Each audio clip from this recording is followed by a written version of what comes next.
बिस्मिल्लाहिर्रहमानिर्रहीम। देखिए, दुनिया में हर दावत, हर तहरीक मुखलिसीन की कुर्बानियों पर आगे बढ़ती है और अल्लाह ताला की रज़ा से वह दुनिया में आनन फानन फैल जाती है। और जब अहले अगराज आते हैं, दुनिया जिनका मकसद होती है माल का जहाँ, तो फिर तहरीक में कमजोरियाँ बिगाड़ पैदा होना शुरू होता है। ये जो बातें आज मैं अर्ज़ कर रहा हूँ कई दिनों से, ये एक ना खुशगवार फरीज़ा है मेरे लिए। मुझे कोई खुशी इसमें नहीं है, इसलिए कि ठीक है, मेरी ज़िंदगी के 25-30 साल इस काम में लगे थे। उसके बाद मैंने खुद ही अलहदगी इख्तियार कर ली थी और मैं नहीं चाहता था कि ये बातें मुझे कहनी पड़े, और शायद ये सारी बातें मेरे सीने में चली जाती कब्र में, कभी बाहर नहीं आती। लेकिन जब मैंने देखा कि जिस मरकज़ से हमने सब कुछ हासिल किया, आज अगर कोई ज़र्रा खैर हमसे वजूद में आ रहा है, कोई दीन का काम, तो ये सारा तुफ़ैल है उन हज़रात का, मौलाना यूसुफ साहब रहमतुल्लाह अलैह, मौलाना सईद अहमद खान साहब रहमतुल्लाह अलैह, भाई फजल करीम, इन जिन बुज़ुर्गों ने हमें बताया दीन का काम कैसे करना है, इखलास किसे कहते हैं,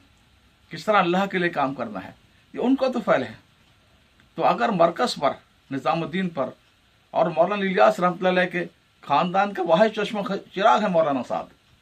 कमज़ोरियाँ मुझ में, आप में, उनमें भी हैं बहुत सारी, तो अब उन पर डायरेक्ट जो हमला हुआ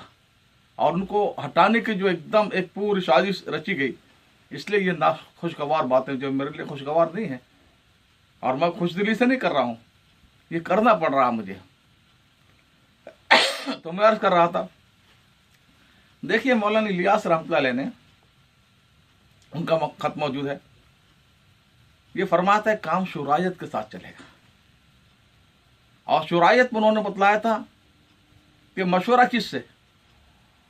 फरमाया उलमा, रसूख फिल इल्म वाले और अहलुल्लाह, जो अल्लाह का जिनका ताल्लुक़ होता है, ज़ाकिर और शागिल, अहलुल्लाह और सियासतदान, जो असर हाजिर को समझते हैं, आज के फितनों को समझते हैं, आज के हालात से बाखबर हैं, जैसे शेखुल हिंद है, हज़रत मदनी रहमतुल्लाह अलैह हैं, इस तरह मौलाना गोया सलमान नदवी हैं। तो इन मशवरा इन लोगों का हो।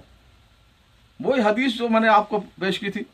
हज़रत अली रज़ियल्लाहु अन्हु ने रिवायत फरमाई कि मशवरा हुजूर ने फरमाया कि फ़ुक़हा और आबिदीन, फ़ुक़हा में उस दौर के फ़ुक़हा आज के फ़ुक़हा की तरह बड़े थे। आज के हमारे जो उलमा और फ़ुक़हा जो हैं, वो तकरीबन 1857 के दौर में 100-150 साल पीछे, आज के दौर को कमा हक़ नहीं समझते। उस दौर के शुरू के उरूज के दौर के कई सौ साल तक वो दुनिया के भी हर मसले को और असरी तकाज़ों से वाकिफ़ रहा करते थे। तो अब अगर शूरा ऐसे लोगों की हो जाए